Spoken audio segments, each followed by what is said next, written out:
Bien, entonces vamos a hacer un par de ejercicios.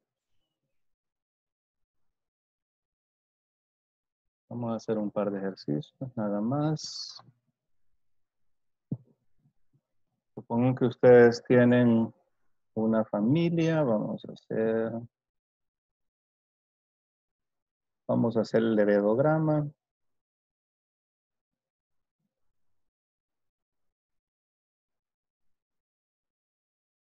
Vamos a hacer un heredograma.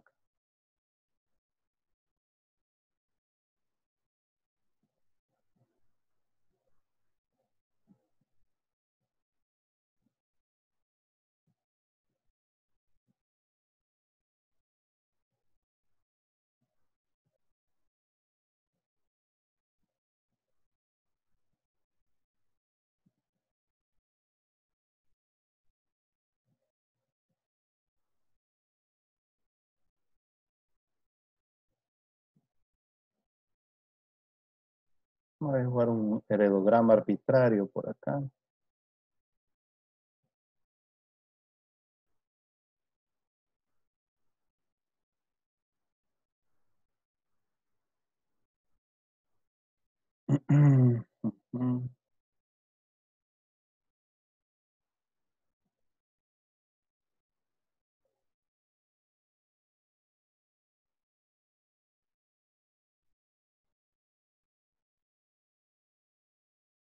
Digamos que ella llega a consulta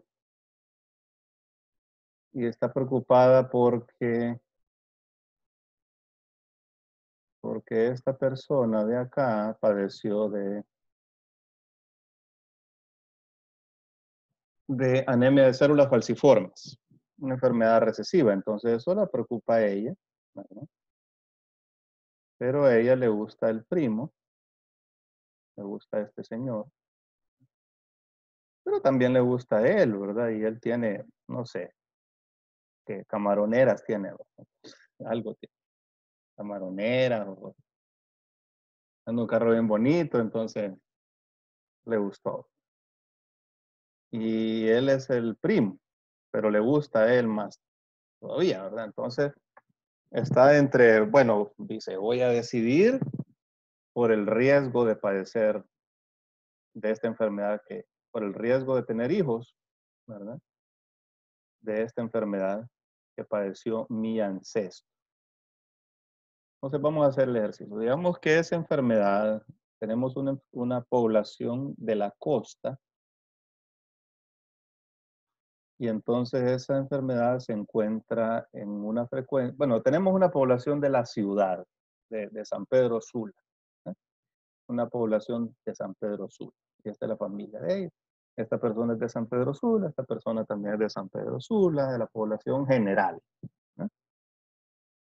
Y en San Pedro Sula, digamos que de,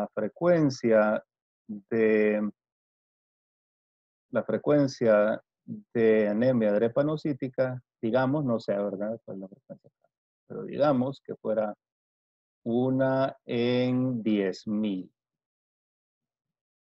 Una en 10,000, ¿verdad? Una en 10,000. Bueno, entonces, ¿qué es lo que tenemos que calcular acá? La probabilidad de que esta persona sea portadora, o sea heterocigota, y la probabilidad de que esta persona también sea heterocigota, ¿verdad? Porque vamos a comparar esa probabilidad. Claro, es importante también que ella sea heterocigota, pero lo que queremos no es establecer esa probabilidad, sino que establecer cuál de los dos es más probable que tenga un hijo con drepanocitosis con ella. Bueno, entonces vamos a hacer el siguiente cálculo. Vamos a ver cuál es la probabilidad de que esta persona sea heterocigota. Entonces, la probabilidad de que esta persona haya sido heterocigota va a ser de 3/4. Ya lo habíamos visto porque los dos padres son heterocigotos obligados, ¿cierto? De lo contrario, no hubieran podido tener un hijo con una hija con enfermedad. Entonces, eso quiere decir que la probabilidad de ella es de 2/3. repasando lo que ya sabemos, lo que ya vimos en otra clase.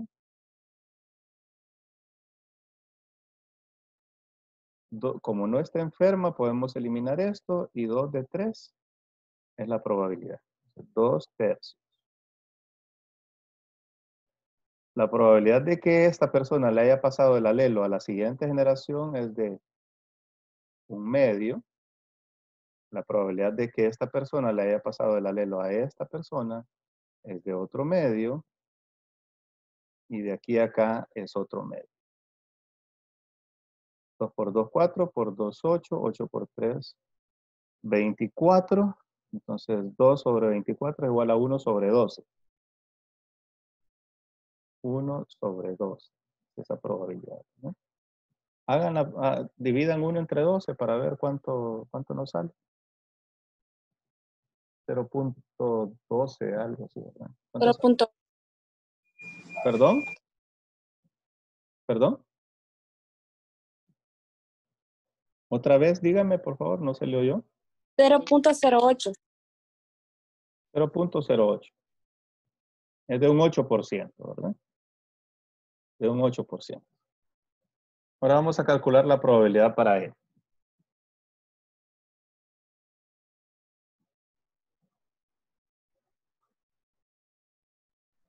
La probabilidad para... No, perdón. Aquí era el contrario. Aquí, este cálculo es para este, ¿verdad? Este cálculo es para este. Porque estábamos comparando, pero es que no, este es de la población general. Para este es que estábamos hablando, ¿verdad? Pero es igual. 2/3, 1/2, 1/2, 1/2. 8%. Entonces la probabilidad de este es de un 8%, ¿verdad? Ahora vamos a calcular la probabilidad de él. O sea, no estábamos calculando la probabilidad de ella. Dijimos que vamos a calcular las probabilidades de ellos dos, ¿verdad? Entonces, de él es un 8%. Ahora de él. Supongamos que la frecuencia en San Pedro Sula dijimos que era ¿de cuánto? ¿De cuánto dijimos la frecuencia? De 1 en 10.000. igual a 1 en 10.000. 1 en 10.000. Bueno, entonces esta es Q cuadrado. Q cuadrado es igual a 1 en 10.000. Entonces, Q es igual a raíz cuadrada de esto, ¿verdad? Q igual a raíz cuadrada de 1 en 10.000. Ya este ejercicio lo habíamos hecho anteriormente. Esto es igual a 0.01, ¿cierto? Entonces P va a ser igual a 1 menos 0.01, igual a 0.99. Por lo tanto, la probabilidad de que sea heterocigoto portador, este señor, es 2PQ, 2 por 0.01 por 0.99. ¿A cuánto es igual eso?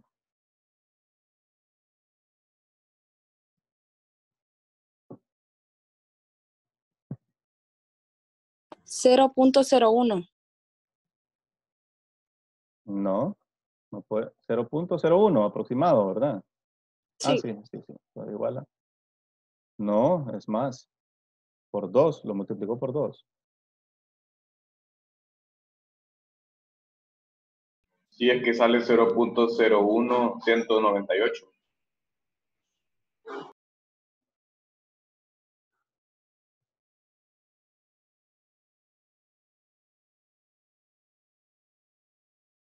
Ujú.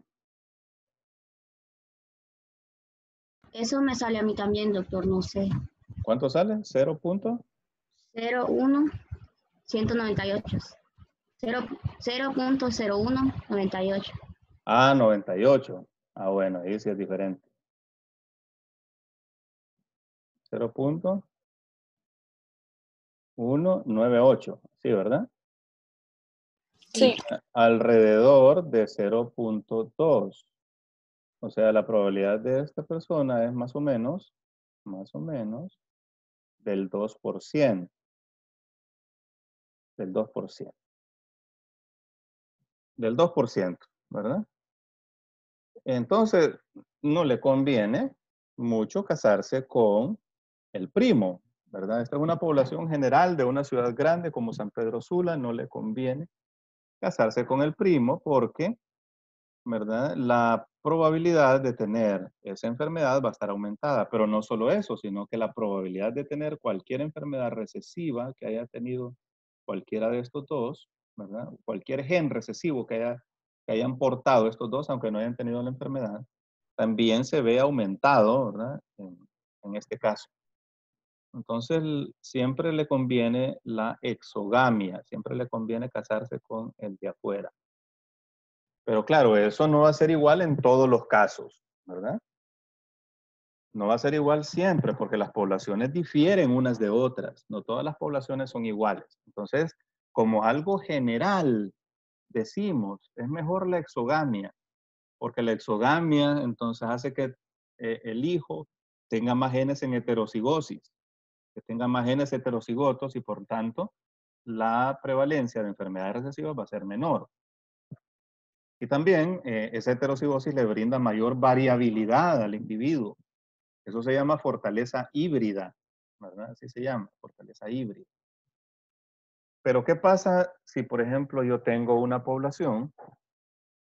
Ahora estamos hablando de una población de la costa de Honduras, ¿verdad? Una comunidad de la costa de Honduras y todas estas personas son de esa comunidad de la costa de Honduras. Y en esa costa de Honduras, digamos que se encontró que la frecuencia del alelo, que la frecuencia de los enfermos, perdón, de las personas que padecen de la enfermedad, o sea, de anemia drepanocítica, es del 5%. 5%. Vamos a hacer de nuevo el cálculo. ¿Cuál es la probabilidad? De este va a ser el mismo, ¿verdad? 8% vamos a decir. Pero ¿cuál es la probabilidad de él ahora? Bueno, entonces es 0.05, ¿verdad? Ese es Q cuadrado. Entonces Q va a ser igual a raíz cuadrada de 0.05. ¿Cuánto es igual eso?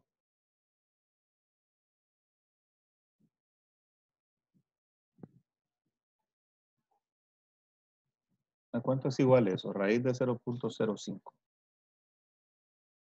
0.22. 0.22.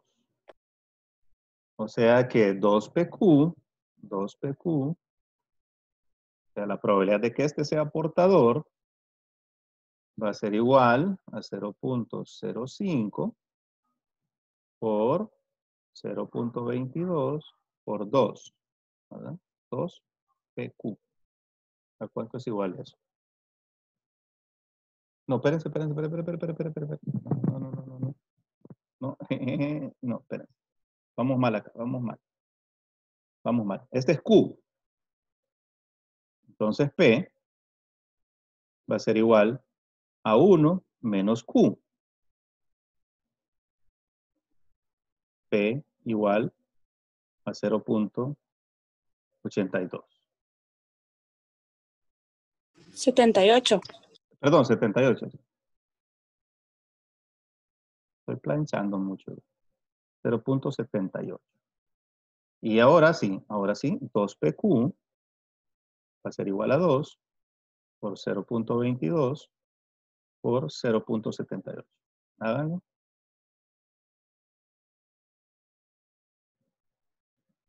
0.34. 0.34.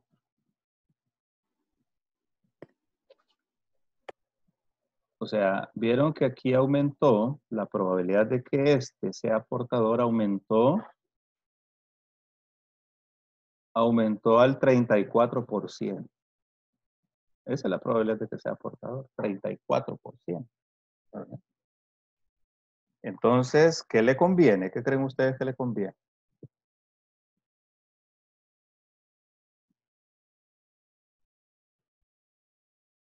¿Qué creen ustedes que le conviene?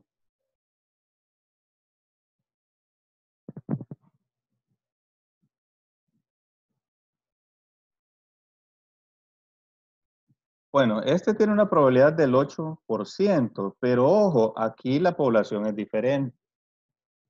Aquí todos los heterocigotos tienen una probabilidad de 34% de ser portadores. Entonces, este tiene probabilidad alta de ser portador, este también, ¿verdad? Este también.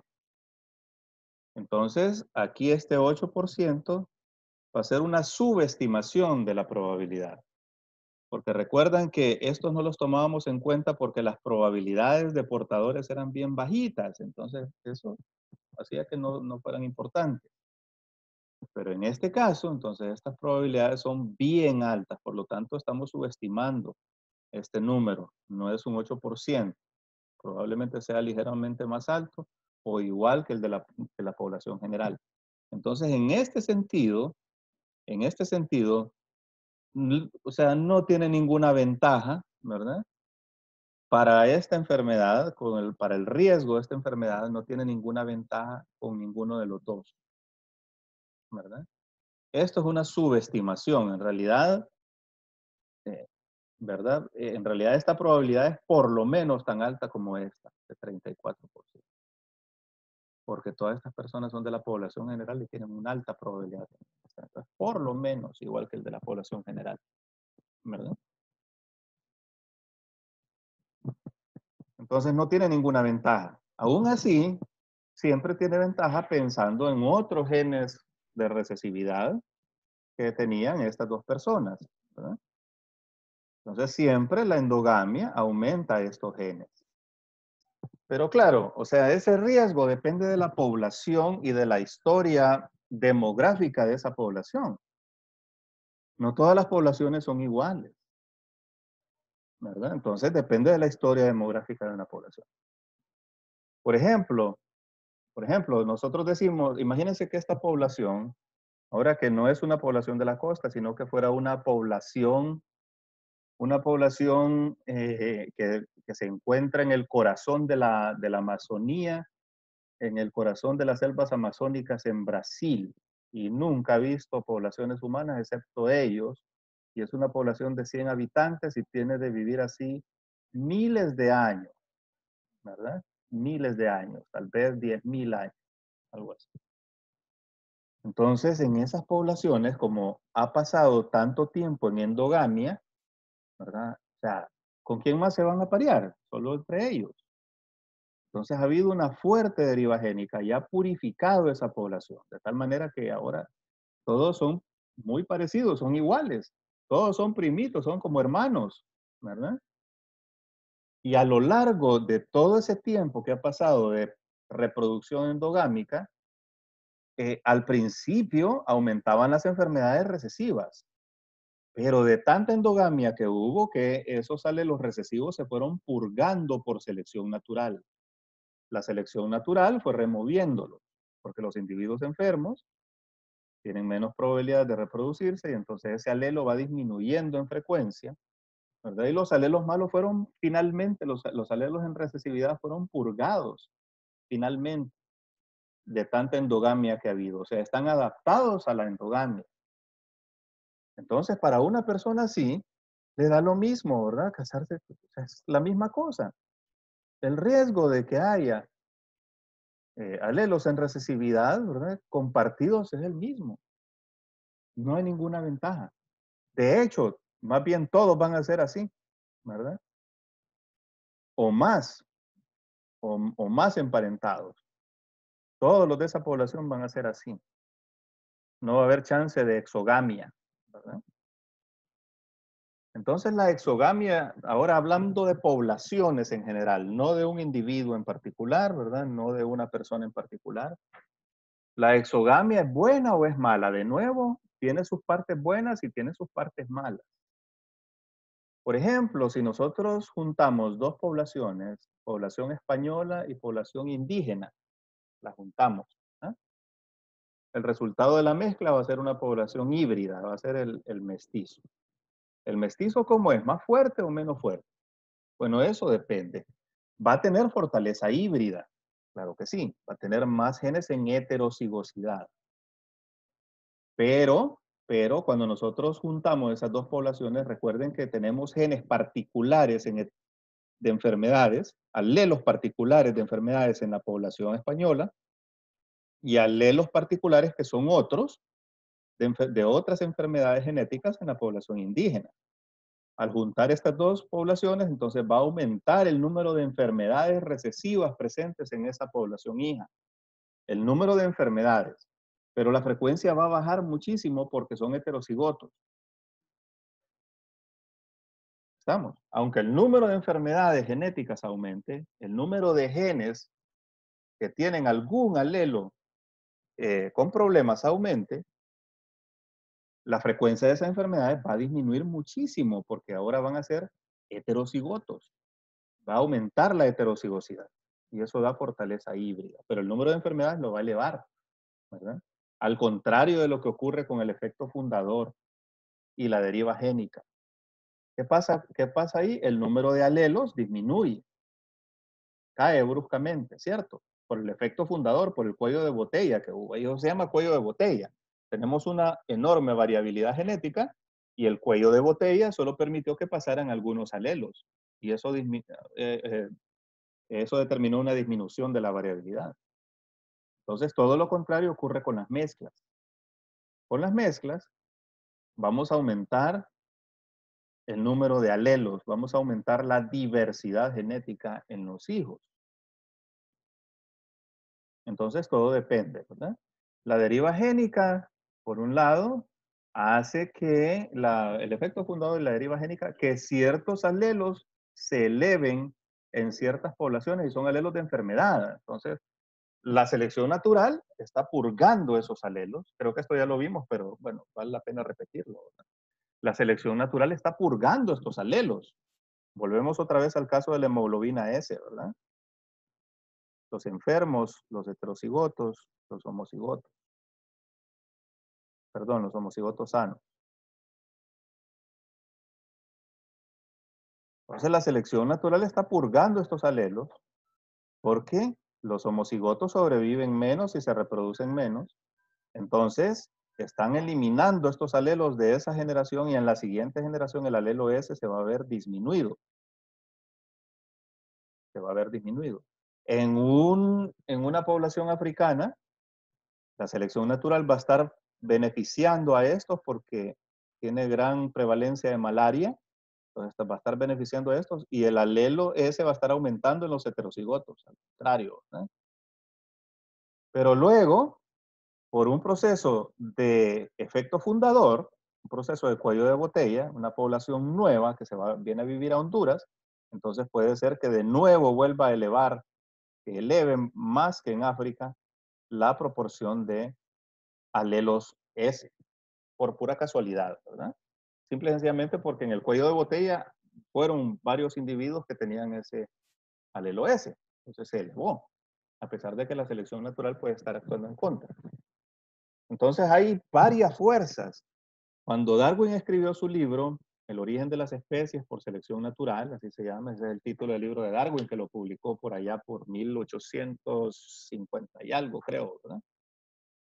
Al mismo tiempo que Mendel estaba haciendo sus experimentos, pero nunca se conocieron, nunca hubo contacto ahí entre ellos. O sea, la teoría de Darwin fue revolucionaria, ¿verdad? Las poblaciones cambian por selección natural. Y la teoría de Mendel fue revolucionaria. La teoría de Darwin se basa en la generación de variabilidad. La teoría de Mendel describe cómo se da la variabilidad, o sea, cómo la variabilidad genética, ¿verdad?, afecta a los fenotipos. Darwin nunca supo, ¿verdad?, cuál es el mecanismo de variabilidad, nunca supo que eran, ¿verdad? O sea, se necesitaba llegar al siglo XX para que se supiera sobre mutaciones y que las mutaciones eran la fuente primaria de esa variabilidad. Pero además se necesitó la genética de poblaciones, el desarrollo de la genética de poblaciones, para determinar que la selección natural no era la única fuerza cambiando a las poblaciones e influyendo sobre la constitución de las poblaciones, sino que hay otras fuerzas ¿verdad? Fuerzas que dependen, que son aleatorias, que dependen de la demografía, de la historia demográfica de la población. Cuellos de botella, mezclas poblacionales, o sea, la migración, la deriva génica, ¿verdad? Todos esos son factores que están afectando a las poblaciones para que los alelos aumenten o disminuyan. Y eso tiene mucha importancia en epidemiología de enfermedades genéticas y en la epidemiología de enfermedades que tienen un componente genético como el asma, como la hipertensión, ¿verdad? Todas esas enfermedades que tienen un componente genético, también ahí tienen mucha importancia porque todos estos movimientos poblacionales, toda esta dinámica poblacional afecta esos alelos, la distribución de esos alelos, por lo tanto afecta la distribución de la enfermedad en las poblaciones.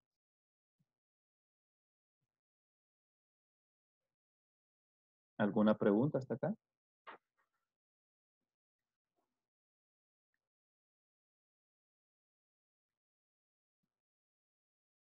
No, doctor. Bueno, entonces miren, lo vamos a dejar hasta acá. Vamos a hacer otro poquito de ejercicios mañana, ¿verdad?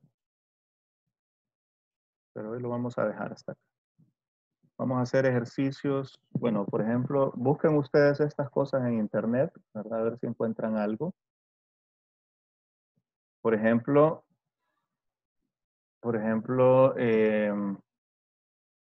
vamos a ver, la condroplasia. ¿Se acuerdan que la condroplasia habíamos visto que es una condición dominante, ¿verdad? O sea, es una condición dominante por una mutación. Son dos mutaciones, no hay mucha heterogeneidad intragénica y solo son dos mutaciones las que pueden producirlo, cualquiera de las dos. Y son mutaciones en el gen del factor de crecimiento fibroblástico.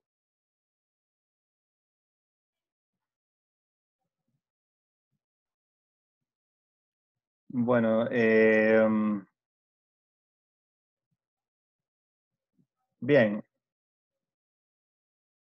los alelos de la condroplasia, pues tenemos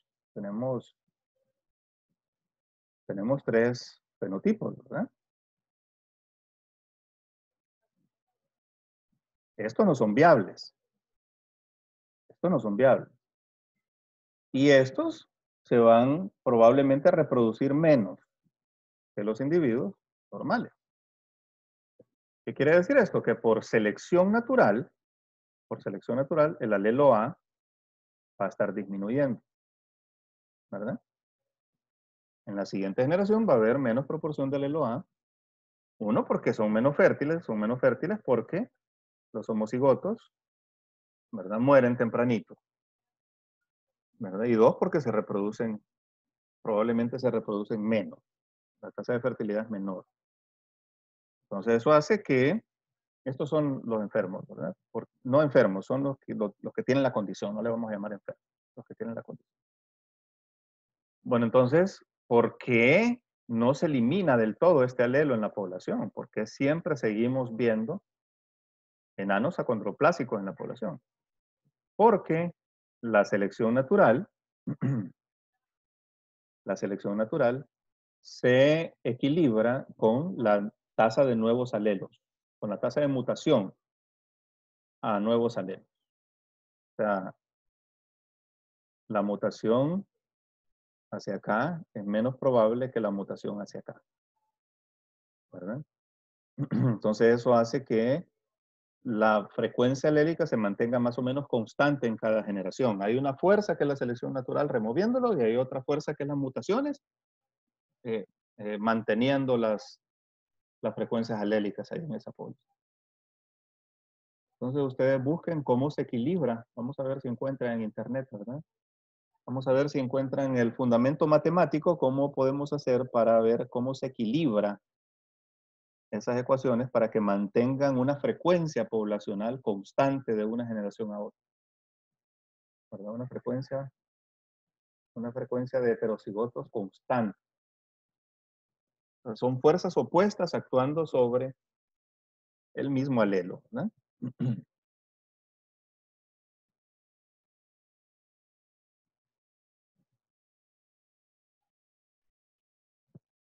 Entendido que tiene que ver la genética de poblaciones en epidemiología, en la parte médica. Porque no solamente en enfermedades genéticas, estamos hablando de todas las enfermedades que tienen algún componente genético. Hay diversas fuerzas actuando,